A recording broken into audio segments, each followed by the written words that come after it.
अस्सलाम वालेकुम, उम्मीद है आप सब खैरियत से होंगे और देख रहे हैं नेक्स्ट सॉल्यूशन का यूट्यूब चैनल और मैं हूं इशफाक मुश्ताक। मैं आपको एसईओ ब्लॉगिंग का डिटेल कोर्स सिखा चुका हूं और अब जिस कोर्स पे आप इस वक्त लैंड हुए हैं, आप जो कोर्स देख रहे हैं, ये स्पेसिफिकली हम बना रहे हैं, रिकॉर्ड कर रहे हैं, पब्लिश कर रहे हैं सिर्फ और सिर्फ आपके लिए, ताकि आप सीख सकें वर्डप्रेस को। और वर्डप्रेस क्या है, वर्डप्रेस की इंपॉर्टेंस क्या है, क्यों इसको आपको सीखना चाहिए, इसके लिए हमने लेक्चर नंबर 1 जो इंट्रोडक्शन का था, वाई वर्डप्रेस, वो ज़रूर देखिएगा। उसके बाद हमने वर्डप्रेस की इंस्टॉलेशन भी की है अपने कंप्यूटर पे। वर्डप्रेस का जो डैशबोर्ड है उसका कंप्लीट ओवरव्यू लेक्चर नंबर 2 और 3 में कवर किया है। तो इन लेक्चर्स को ज़रूर देख लीजिएगा और आज के लेक्चर में हम सीखेंगे एलिमेंटर के बारे में। एलिमेंटर क्या होता है और एलिमेंटर को हम अपनी साइट बिल्ड करने में कैसे इस्तेमाल करेंगे। हमारी एलिमेंटर साइट में हमारा जो एलिमेंटर विजेट हमने प्लगइन जो इंस्टॉल किया था, वो प्लगइन की क्या सेटिंग्स हैं, कौन-कौन से विजेट्स हैं जो हमें मिलने वाले हैं और कौन से विजेट हैं जो हमें नहीं मिलने वाले, क्यों नहीं मिलने वाले। ये तमाम प्लगइन्स, तमाम ऐप्स जो होती हैं आपके मोबाइल में भी 100% फ्री नहीं होती हैं। उनमें कहीं न कहीं पे प्रो वर्ज़न रिक्वायर्ड होता है या इन ऐप परचेज़ेज़ होती हैं। तो हम अपने एलिमेंटर फ्री को कैसे यूज़ करेंगे और अगर कोई ऐसा विजेट हमें चाहिए जो एलिमेंटर प्रो रिक्वायर करता है, तो उसको कैसे बायपास करना है, वो भी हम इंशाल्लाह सीखेंगे। हमारे लेक्चर्स आपको पसंद आ रहे हैं तो लाइक और शेयर ज़रूर कीजिएगा और सब्सक्रिप्शन अगर आपकी आपने नहीं की हमारे चैनल को तो सब्सक्राइब भी कीजिएगा और बेल नोटिफिकेशन आइकन ज़रूर दबा दीजिएगा, ताकि आपको हमारे जो नोटिफिकेशंस हैं वीडियोस के हवाले से वो बर वक्त मिल सकें और आप सीख में, अपनी इस लर्निंग में कहीं लेट ना हो जाएं। ठीक है, सवालात होंगे आपके, कमेंट सेक्शन में पूछिएगा। हमेशा की तरह आपके 100% कमेंट्स के आंसर किए जाएंगे और आपको सिखाया जाएगा आपकी मुश्किलात के बारे में। आप कहीं पे कोई प्रोग्रेस हो रही है, आप उस प्रोग्रेस को भी हमारे साथ शेयर ज़रूर कीजिएगा। चलते हैं आज के लेक्चर पे और देखते हैं आज क्या नया सीखने को मिलने वाला है हम सबको। हमने गुज़िश्ता लेक्चर में एलिमेंटर प्लगइन इंस्टॉल किया था। उसको इंस्टॉल करने के बाद यहाँ पर लास्ट जो वीडियो थी, लास्ट लेक्चर था, उसमें आपको इस सारी फीचर्स के बारे में बता दिया गया था। ये क्या होती हैं, इनमें क्या-क्या ऑप्शन मौजूद हैं, हम क्या-क्या कर सकते हैं। लेकिन यहाँ पे एलिमेंटर उस वक़्त मौजूद नहीं था। प्लगइन इंस्टॉल करने के बाद जैसे ही आपका वो डैशबोर्ड रिफ्रेश होता है, तो यहाँ पर उस प्लगइन से रिलेटेड आपको इन्फॉर्मेशन नज़र आना शुरू हो जाती हैं। यहाँ पे एलिमेंटर का नज़र आ रहा है, इस पे आप क्लिक कीजिएगा तो आपके सामने एक इसका भी एक डैशबोर्ड इसका नज़र आ गया। यहाँ पर आपको बताया जा रहा है, पेज क्रिएट करना चाहते हैं या आप गाइड यूज़ करना चाहते हैं, देखना चाहते हैं कि ये एलिमेंटर कैसे कारआमद होता है, तो इस पे क्लिक कर सकते हैं। लेकिन इसकी ज़रूरत नहीं है, क्योंकि ये आज के लेक्चर में हम कवर करेंगे और सिंपल अंदाज में इसके बारे में लर्न करेंगे। बाकी यहाँ पे साइट की सेटिंग्स, साइट लोगो, ग्लोबल कलर्स, ये वो चीज़ें फ़िलहाल सेटिंग्स हैं जो आपके वेबसाइट के हवाले से मौजूद हैं। इसको भी हमने अभी बिल्ड करना है, लर्न करना है, तो इसको फ़िलहाल मैं आपको ओवरव्यू दे रहा हूँ, आप इसको जान लीजिए। इसके अलावा यहाँ पे कुछ सेटिंग्स होंगी एलिमेंटर की जनरल सेटिंग, कि आपकी पोस्ट टाइप कौन-सी होंगी, पेजेस पे भी आपने लगाना है, एलिमेंटर पे पोस्ट को भी उसी से एडिट करना है, तो ये आप चेक कर सकते हैं। लेकिन पोस्ट को आप एलिमेंटर से बनाएँगे तो उसके लिए आपको एलिमेंटर प्रो चाहिए होगा। फ़िलहाल हम पोस्ट पे इसको अनचेक भी कर देंगे तो हमें कोई फ़र्क नहीं पड़ेगा। इसके अलावा इस यहाँ पे इंटीग्रेशन, एडवांस सेटिंग्स कुछ मौजूद है जो कि आपकी परफ़ॉर्मेंस से रिलेटेड या कहीं पे आपको डिबगिंग शुरू होती है, आप चाहते हैं इसको सेफ मोड में रन किया जाए, तो ये आप काम यहाँ पे आके कर सकते हैं। ठीक है? तो ये बाय डिफ़ॉल्ट इसकी तमाम सेटिंग्स जो आपको चाहिए वो एक्टिव हैं। यहाँ पर आके एक ऑप्शन आपको मिलती है एलिमेंटर मैनेजर की, और एलिमेंटर मैनेजर में आपको नज़र आ रहा है, यहाँ पर आप एक्टिवेट कर सकते हैं वो प्ले जो विजेट्स जो एलिमेंटर में आपके लिए अवेलेबल हैं। यहाँ पे हमारे बाय डिफ़ॉल्ट सब एक्टिवेट हैं और यहाँ पर आके ये वीडियो के बाद इस एरिया में नीचे जो आपके सारे डिसेबल्ड जो आपको विजेट्स नज़र आ रहे हैं, ये वो हैं जो एलिमेंटर प्रो रिक्वायर्ड कर रहे हैं। तो ये था बेसिक सा एलिमेंटर की सेटिंग का ओवरव्यू। अब हम चलते हैं एलिमेंटर को यूज़ करने के, एलिमेंटर दिखता कैसे है और ये हमें साइट बनाने में कैसे मददगार साबित होता है। तो हम यहाँ पर चले जाते हैं पेजेस में और ऑल पेजेस पे क्लिक कर दें, ऐड पेज पे क्लिक कर दें। ऐड पेज पे क्लिक करने के बाद यहाँ पे आपने जो पेज बनाना था, फॉर एग्जांपल मैं एक टेस्ट पेज बना रहा हूँ आपको सिर्फ एलिमेंटर सिखाने के लिए। अभी हमने आइंदा आने वाले लेक्चर्स में home page, about page, service page, contact page, सब पेजेस बनाने हैं और आपके सामने बना के दिखाऊंगा ताकि आपको ठीक से समझ आ सके और आप अपनी साइट भी वैसा बना लें। फिलहाल मैं एक टेस्ट पेज एलिमेंटर के लिए बना रहा हूँ। टेस्ट लिखा और ये एडिट विद एलिमेंटर का यहाँ पर आपको बटन नज़र आ रहा है, इस पे क्लिक कर देता हूँ। अब इस पे क्लिक करने के बाद एलिमेंटर से मेरा पेज एडिट होने की पोजीशन में आ जाएगा और उसका जो बिल्डर है एलिमेंटर का वो मेरे पेज का पार्ट बन जाएगा और देखिए कि वो कैसा दिखता है। आपका एलिमेंटर कुछ ऐसा दिख रहा होगा, पेज पे आप हैं इस वक्त। अब एलिमेंटर की जो साइड बार है, इस साइड बार में आपको वो तमाम विजेट्स जो यूजेबल हैं वो यहाँ पे नज़र आएंगे। फॉर एग्जांपल आपकी यहाँ पे लेआउट है कि आपने अपना कंटेनर एक ड्रॉप करना है अपने पेज पे और उसके अंदर एलिमेंट्स ऐड करने हैं, तो ये लेआउट्स हैं, ग्रिड हैं और लेआउट ऐड कर सकते हैं। फॉर एग्जांपल कोई भी चीज़ आपने ऐड करनी है साइड पे, यहाँ पर आप इसको आके ड्रैग एंड ड्रॉप करेंगे तो यहाँ पे एक कंटेनर इस वक्त यहाँ पर आपको नज़र आ रहा है, ये ऐड हो चुका है। अब इस कंटेनर के अंदर आप अपने विजेट्स ऐड कर सकते हैं। अब विजेट्स क्या होते हैं? लाइक दोबारा से ऐड करने के लिए ये प्लस का बटन है, इसको दबाइएगा। आप हेडिंग देना चाहते हैं, आप इमेज ऐड करना चाहते हैं, आप टेक्स्ट एडिटर टेक्स्ट ऐड करना चाहते हैं, कोई वीडियो लगाना चाहते हैं। फॉर एग्जांपल मैं वीडियो को ही आपको लगा के दिखाता हूँ। यहाँ पे वीडियो को ड्रॉप कीजिएगा, यहाँ पर वीडियो ऐड हो गई आपके पेज पे, ठीक है।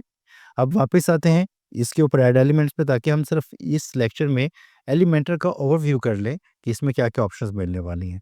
यहाँ पर आपको विजेट्स में basic text, heading, video, image, button, for example button लगाना चाहें तो बटन को ड्रॉप कर दें। वापस इस पे आते हैं, हेडिंग ड्रॉप करना चाहते हैं, हेडिंग ड्रॉप कर दें, फिर प्लस पे क्लिक करें। इमेज ऐड करना चाहते हैं, यहाँ पर इमेज पर प्लेस कर दें और इमेज चेंज करना चाहते हैं तो इस पे क्लिक करके ये इमेज हमने लगाया था इसको यूज़ कर सकते हैं। तो ये देखिएगा इमेज भी लगा दिया, हेडिंग भी लग गई, ये है हमारी heading, this is my first heading, ठीक हो गया। और इमेज ये वीडियो भी लग गई। वीडियो को चेंज कैसे करना है ये भी हम आगे से जाके सीखेंगे। फिलहाल अभी ओवरव्यू लर्न कर लें कि एलिमेंटर काम कैसे करता है। प्लस पे क्लिक करें ऐड एलिमेंट के, यहाँ पर आप बटन भी लगा चुके हैं। डिवाइडर क्या है? डिवाइडर दो सेट चीज़ों को डिवाइड करेगा। फॉर एग्जांपल यहाँ पे आपको लग रहा है वीडियो और बटन के दरमियान में गैप कम है, इस गैप को बढ़ाना चाहें तो यहाँ पर आप इनको डिवाइड करना चाहें तो डिवाइड कर सकते हैं। ऐड एलिमेंट पे क्लिक करें। स्पेसर है, इनकी स्पेस बढ़ाने के लिए फॉर एग्जांपल यहाँ पे मैं स्पेसर लगा देता हूँ और ये स्पेस यहाँ पर आप देख सकते हैं बढ़ रही है और इसको स्लाइडर से कम करना चाहूँ तो ये कम हो रही है। ये विजेट्स हैं।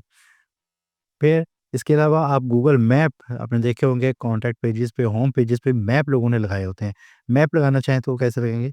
बिल्कुल ड्रैग एंड ड्रॉप करेंगे। यहाँ पे आके आप लोकेशन देंगे, जिस लोकेशन पे आप अपनी मैप को पिन करना चाहते हैं तो ये आपका एक विजेट है, इसको आप यूज़ कर सकते हैं।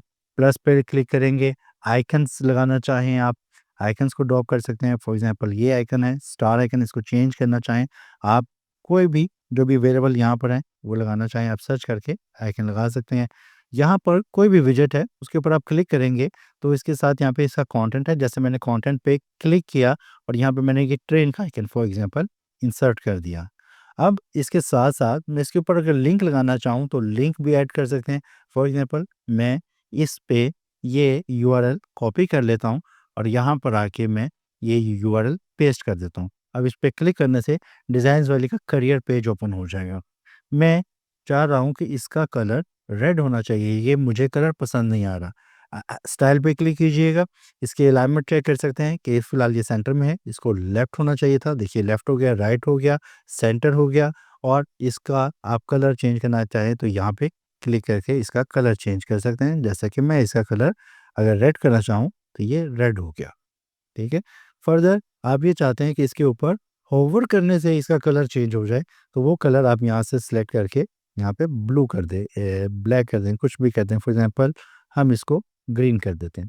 अब इसके ऊपर जैसे ही माउस आएगा तो ये ग्रीन हो गया, माउस हटा साइड पे किया तो ये रेड हो गया, क्योंकि रेड हमने इसका कलर सेलेक्ट किया था। इसका साइज़ बड़ा छोटा कर सकते हैं, इसको रोटेट कर सकते हैं, तो ये सेटिंग यहाँ पर मौजूद हैं आपके पास। इसके अलावा एडवांस का टैब आपको मिलेगा, तमाम जितने भी विजेट्स होंगे सबके पास आपके सबके लिए आपके पास मौजूद होंगी ये सारी ऑप्शंस, आप उनको कस्टमाइज़ कर सकते हैं। इनका मार्जिन्स, इनकी पैडिंग, इनके विड्थ। अब मार्जिन पैडिंग क्या होती हैं? अब इसको भी हम फ्यूचर में सीख लेंगे जब हम अपना पहला पेज बनाएँगे। तो फिलहाल इसमें मैं बता रहा हूँ कि मार्जिन आपके इस कंटेनर की आउटसाइड की स्पेस है और पैडिंग इसकी इनसाइड की स्पेस है। ये जो आपको एक पिंक बॉर्डर नज़र आ रहा है, इसके अंदर की स्पेस को अगर मैं बढ़ाना चाहूँ तो मैं आपको दिखा दूँ, मैं यहाँ पर ऐड करता हूँ कोई नंबर फॉर एग्ज़ाम्पल 50, तो आप देखिएगा ये स्पेस अंदर की बढ़ गई। लेकिन अगर मैं यही 50 मार्जिन्स में ऐड करता हूँ तो क्या होता है कि आपका ये जो विजेट है इसके बाहर की स्पेस बढ़ चुकी है। इसके अलावा यहाँ पर इसकी मोशन इफ़ेक्ट्स हैं, ये जो आप लगा सकते हैं कि स्क्रीन फेड हो के अपीयर हो स्क्रीन पे, लेफ्ट से आए, राइट से आए, ब्लिंक करे, तो इस टाइप की इफ़ेक्ट्स आप लगाना चाहें वो लगा सकते हैं। इसका ट्रांसफ़ॉर्म करना चाहें, इस पे रोटेट करना है, इस टाइप की आप ये इफ़ेक्ट्स ये आप ट्राई कीजिएगा। जब हम अपने पेजेस बनाएँगे तो इनको भी डिस्कवर करेंगे। वापस आते हैं अपने एलिमेंट्स में, और एलिमेंट्स में हमें और क्या मिलने वाला है, यहाँ पर साथ ही प्रो की ऑप्शंस नज़र आ गई हैं और ये सारे विजेट्स लॉक हैं। तो फिलहाल इनको डिस्कस करने की बजाय हम इस प्रो पे क्लिक करके इसको हाइड कर देते हैं, और नीचे मज़ीद कुछ विजेट्स हैं जो हम यूज़ कर सकते हैं। टैब्स, अकॉर्डियन, ये वो सारे विजेट्स हैं जिनको वन बाय वन हम डिस्कस करके बहुत ज़्यादा वक्त यूटिलाइज़ कर लेंगे, लेकिन इनको हमने यूज़ करना है अपनी साइट पे तो तब इसको कर लेंगे। लेकिन अगर क्विकली देखना चाहें तो टैब कैसे दिखते हैं, मैं ये टैब का विजेट यहाँ पे ड्रॉप कर देता हूँ और ये देखें कि आपके ये टैब्स बन चुके हैं। अब इन टैब्स पे जिस पे क्लिक करेंगे रिलेटेड इन्फॉर्मेशन चेंज हो जाएगी, और इसी तरीके से यहाँ पर और वो उसमें प्रोग्रेस बार है, आइकन लिस्ट है, काउंटर है। आप काउंटर लगाना चाहें, ये देखिएगा, इसकी भी सेटिंग्स मौजूद हैं कि नंबर कहाँ पे जाके एंड हो। फॉर एग्ज़ाम्पल मैं चाहता हूँ ये नंबर 56 पे एंड हो, तो ये 56 पे जाके रुक जाएगा। आप इससे पहले कुछ ऐड करना चाहें नंबर, वो कर सकते हैं। आप इसके एंड पे लगाना चाहें कोई प्रीफिक्स वगैरह, आप वो कर सकते हैं।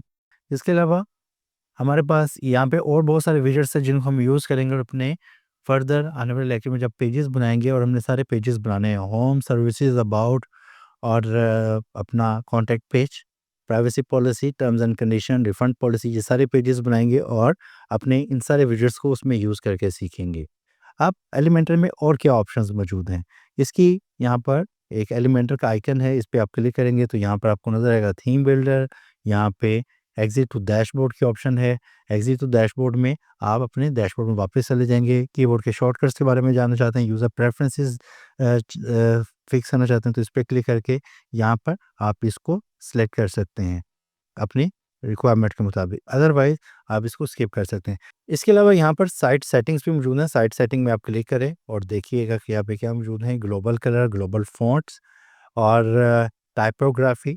ग्लोबल कलर्स और ग्लोबल फ़ॉन्ट्स क्या हैं कि आप एक कलर डिफ़ाइन कर देते हैं कि मेरे साइट पे हेडिंग्स इस कलर की होंगी, फॉर एग्ज़ाम्पल रेड कलर की। आप बता सकते हैं मेरी साइट का फ़ॉन्ट एरियल होगा, टाइम्स न्यू रोमन होगा। आपकी साइट पे जितने भी हेडिंग्स होंगी, जितना भी आपका टेक्स्ट एडिटर का एरिया होगा, वो सारा इस सेटिंग के मुताबिक हो जाएगा। अदरवाइज़ आपके साइट पे बहुत सारा कंटेंट लगा हुआ है, बहुत सारे पेजेज़ हैं, उनको वन बाय वन करना मुश्किल होगा। तो आप यहाँ से एक ग्लोबल सेटिंग में इसको चेंज करके पूरी साइट पे अप्लाई कर सकते हैं। बटन्स कैसे दिखेंगे, बटन का कलर क्या होगा, बटन पे माउस लाने से क्या होगा, वो सेटिंग यहाँ पे मौजूद हैं। इमेजेस के हवाले से ये सेटिंग्स मौजूद हैं। इसको आप वन बाय वन क्लिक करके, एक्सपीरियंस करके देख लीजिएगा, और कोई सवाल होगा तो मैं हाज़िर हूँ, कमेंट में पूछ सकते हैं। यहाँ पे साइट आइडेंटिटी, साइट का टाइटल वगैरह ऐड करने के लिए ये सारी ऑप्शंस यहाँ पे आपको मौजूद हैं। मैं इसको क्लोज़ करता हूँ और वापस हम एलिमेंटर पे आ गए हैं। इसके साथ यहाँ पर आपको एक स्ट्रक्चर नज़र आ रहा है। इस स्ट्रक्चर में हमें नज़र आ रहा है कि हमारे जो लेयर्स हैं, अगर आपने फ़ोटोशॉप में काम किया है, कैनवा में काम किया है, तो आप इस लेयर्स वाले कंसेप्ट को अच्छे से समझ चुके होंगे। स्टेप बाय स्टेप आपकी पेज के ऊपर, एग्ज़िस्टिंग पेज जो आपने ओपन किया हुआ है, इसके ऊपर क्या-क्या ऑप्शंस मिल रही हैं, वो यहाँ पे आपको नज़र आएँगे। फॉर एग्ज़ाम्पल सबसे पहला स्टेप हमने क्या किया था, एक कंटेनर ड्रॉप किया था, वो ये कंटेनर नज़र आ गया, और उस कंटेनर के अंदर हमने जो एलिमेंट्स, जो विजेट्स ऐड किए थे, वो इसको एक्सपैंड करने पे नज़र आएँगे। हमने एक हेडिंग ड्रॉप की थी, इस पे क्लिक किया तो हेडिंग पे आ गए। फिर हमने एक इमेज ऐड किया, फिर हमने एक वीडियो ऐड की थी, ये वीडियो थी, फिर हमने स्पेसर ऐड किया था। ये सारी चीज़ें यहाँ पर आपको स्ट्रक्चर वाइज़ मिल गई हैं। अब अगर आप इस स्ट्रक्चर से यहाँ पे गूगल मैप को सबसे ऊपर लाना चाहते हैं हेडिंग से नीचे, तो आप यहाँ से ड्रैग एंड ड्रॉप करके इसको ला सकते हैं। हम देखिएगा हेडिंग के फ़ौरन बाद मैप आ चुका है। तो यहाँ से आप किसी चीज़ को रिमूव करना चाहें, वीडियो को ही रिमूव करना चाहते हैं, क्लिक कीजिएगा, डिलीट कर सकते हैं। किसी विजेट को कॉपी करना चाहें, कॉपी कर सकते हैं और किसी जगह पे इसको पेस्ट करना चाहें तो यहाँ पर इसको पेस्ट करके आप रिपीट कर सकते हैं। तो ये स्ट्रक्चर होगी। इसके अलावा यहाँ पर आपके पास ऑप्शन मौजूद हैं कि आप अपनी साइट को देखना चाहते हैं डेस्कटॉप पे, वो कैसी दिखती है, तो ये आपके पास आइकन है। अगर आप चाहते हैं तो एक देखें आपकी साइट टैबलेट पे कैसे दिख रही है, तो इस पे क्लिक कीजिएगा और मोबाइल का व्यू देखना चाहते हैं तो अपनी साइट को मोबाइल पे क्लिक करके आप देख सकते हैं कि मेरी साइट मोबाइल में कैसे दिखेगी। अब हमने रिस्पॉन्सिवनेस के ऊपर एक अलहदा से लेक्चर रखा हुआ है। जब हमारी साइट के पेजेस रेडी होते हैं तो हम उनकी रिस्पॉन्सिवनेस को भी फिक्स करेंगे कि वो तमाम डिवाइसेस पे अच्छे से दिख रही हों, क्योंकि फ़ॉन्ट मुमकिन तौर पर मोबाइल पे इतना छोटा हो कि वो रीडेबल ही ना हो। तो उसका कोई फ़ायदा नहीं है कि आपके यूज़र, साइट पे आने वाले लोग उसको पढ़ ही ना पाएँ, या बहुत बड़ा है कि वो स्क्रीन से बाहर जा रहा है, बहुत ज़्यादा एरिया कवर किया हुआ है। तो इन चीज़ों को हम फिक्स करेंगे अपने रिस्पॉन्सिवनेस के लेक्चर में। इसके अलावा यहाँ पर आपके पास क्या ऑप्शन मौजूद हैं, यहाँ पर आप इस पे क्लिक करेंगे तो प्रीव्यू चेंजेस आप देख सकते हैं कि आपके पेज इस वक़्त कैसा दिख रहा है। फॉर एग्ज़ाम्पल इस पे क्लिक करें और अब आपका पेज बनने के बाद जब आप उसको फाइनल करेंगे तो ये कुछ ऐसी लुक दे रहा होगा। ठीक है? वापस आते हैं अपने साइट पे एलिमेंटर पे, यहाँ पे ऑप्शन मौजूद है। अब आपने जो भी स्टाइलिंग करनी थी, स्टाइलिंग के बाद आपको ये तमाम लेआउट काबिल कबूल है, रिस्पॉन्सिव भी हो गई, टैबलेट, डेस्कटॉप, मोबाइल। आप पब्लिश का बटन दबाएँ या यहाँ पे क्लिक करके इसको ड्राफ्ट सेव कर सकते हैं और इस लेआउट को एज़ अ टेम्पलेट भी सेव कर सकते हैं, जो आपके लिए रीयूज़ेबल होगा। आप इसको दोबारा से भी यूज़ कर सकेंगे कि किसी भी साइट पे, किसी भी पेज पे। तो हम इसको जब पब्लिश कर देंगे, तो ये हमारी लाइव साइट का हिस्सा बन गया। अब इसको देखना कैसे है? अब वापस अपने डैशबोर्ड में आ जाएँ। डैशबोर्ड में आके पेजेस में आए तो हमने ये टेस्ट का एक पेज बनाया था और टेस्ट के पेज पे हम इसको व्यू कर लेते हैं कि हमारा पेज दिख कैसा रहा है। ये हमारा पेज इस वक्त लाइव है और ये इसका स्लग है। स्लग को हमने गुज़िश्ता लेक्चर में कवर कर लिया था। नहीं देखी वीडियो तो वो भी देख लीजिएगा और ये हमारा इस वक्त पेज लाइव हो चुका है। तो ये था एलिमेंटर का ओवरव्यू कि एलिमेंटर क्या है, इसके कौन-कौन से विज़र्ड्स हैं, इनको कैसे यूज़ करना है और इसकी कौन-कौन सी ऑप्शंस मौजूद हैं, उसको हमने डिस्कवर किया। और अब इन्हीं सेटिंग्स को हम प्रोफ़ेशनली बड़े ही सिंपल स्टेप के साथ, बड़े ईज़ी तरीके से क्लोन कर सकते हैं किसी भी वेबसाइट को रेप्लिकेट करने के लिए, अपने पेजेस को डिज़ाइन करने के लिए, जो कि अब हम करेंगे अपने नेक्स्ट लेक्चर में। उम्मीद है आज का इन्फॉर्मेटिव लेक्चर आपको पसंद आया तो लाइक कीजिए, शेयर कीजिएगा और चैनल सब्सक्राइब नहीं किया तो सब्सक्राइब कर दें। सवालात हैं तो कमेंट सेक्शन में पूछिएगा। मिलते हैं नेक्स्ट लेक्चर में अपने पहले पेज की क्रिएशन के साथ। सीखेंगे कि हमारा होम पेज कैसे बनता है। अल्लाह हाफ़िज़।